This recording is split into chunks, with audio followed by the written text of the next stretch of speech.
ਸਾਰਿਆਂ ਨੂੰ ਇਹ ਨਿਮਰਤਾ ਸਹਿਤ ਬੇਨਤੀ ਕਰਦਾ ਕਿ ਹਿਊਮਨ ਰਾਈਟਸ ਵਰਲਡ ਵਾਈਡ बहुत बड़ी वायलेशंस हो रही है।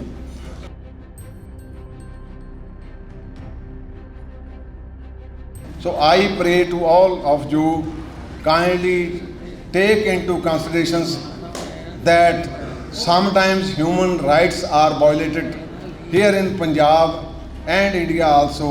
So kindly consider that fact, especially treatment in the sick cases sympathetically.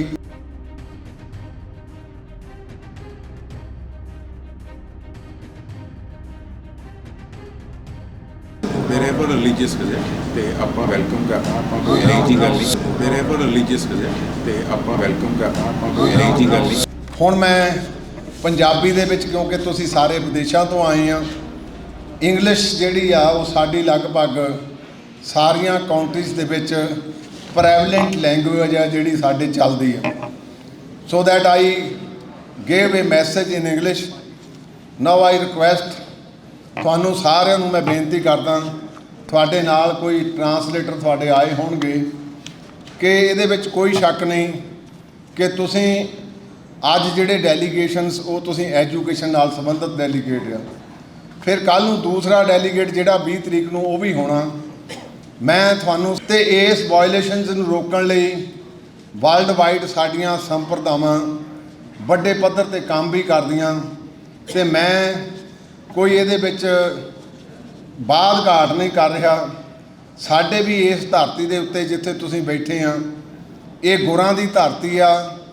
ਇਹ ਉਹ ਧਰਤੀ ਆ ਜਿੱਥੇ ਹਰ ਇੱਕ ਦੁਨੀਆ ਦਾ, ਚਾਹੇ ਸਿੱਖ ਹੋਵੇ, ਚਾਹੇ ਉਹ ਕਿਸੇ ਹੋਰ ਸੈਕਟ ਨਾਲ ਸੰਬੰਧ ਰੱਖਦਾ ਹੋਵੇ, ਉਹ ਇਸ ਧਰਤੀ 'ਤੇ ਜੇ ਆਉਂਦਾ ਤੇ ਉਹ ਇਸ ਧਰਤੀ 'ਤੇ ਗੁਰੂ ਰਾਮਦਾਸ ਪਾਤਸ਼ਾਹ ਜੀ ਦੀ ਇਸ ਪਵਿੱਤਰ ਸੱਚਖੰਡ ਸ੍ਰੀ ਹਰਿਮੰਦਰ ਸਾਹਿਬ, ਸ਼੍ਰੀ ਦਰਬਾਰ ਸਾਹਿਬ ਜ਼ਰੂਰ ਆ ਕੇ ਨਤਮਸਤਕ ਹੁੰਦਾ।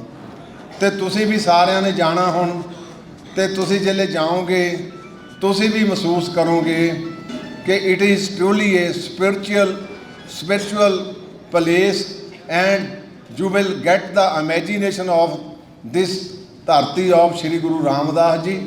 ਵਾਹਿਗੁਰੂ ਜੀ ਕਾ ਖਾਲਸਾ, ਵਾਹਿਗੁਰੂ ਜੀ ਕੀ ਫਤਿਹ। ਸੋ ਵਾਹਿਗੁਰੂ ਜੀ ਕਾ ਖਾਲਸਾ, ਵਾਹਿਗੁਰੂ ਜੀ ਕੀ ਫਤਿਹ। As you are aware, Punjabi is our mother tongue. So my Honorable President, representing whole community in the world, in every nook and corner of the world, wherever the Sikh represent. So they are also requesting you people, the violation of human rights in the world, to specially raise your voice in that, especially for the Sikhs. So President Sahab requested you now, because Darbar Sahib, the famous name is, you are aware, Golden Temple, have 4 entrances. So Darbar Sahib is a spiritual place, peaceful place, and whenever you enter there, you will feel the peace, because Darbar Sahib have 4 entrances, where Gurbani says, Khatri, Brahman, Shud, Vaishya, Upadesh, Chauvarana ko Sanja, that you people are coming from every nook and corner of the world to pay your respect and obeisance to Sri Darbar Sahib.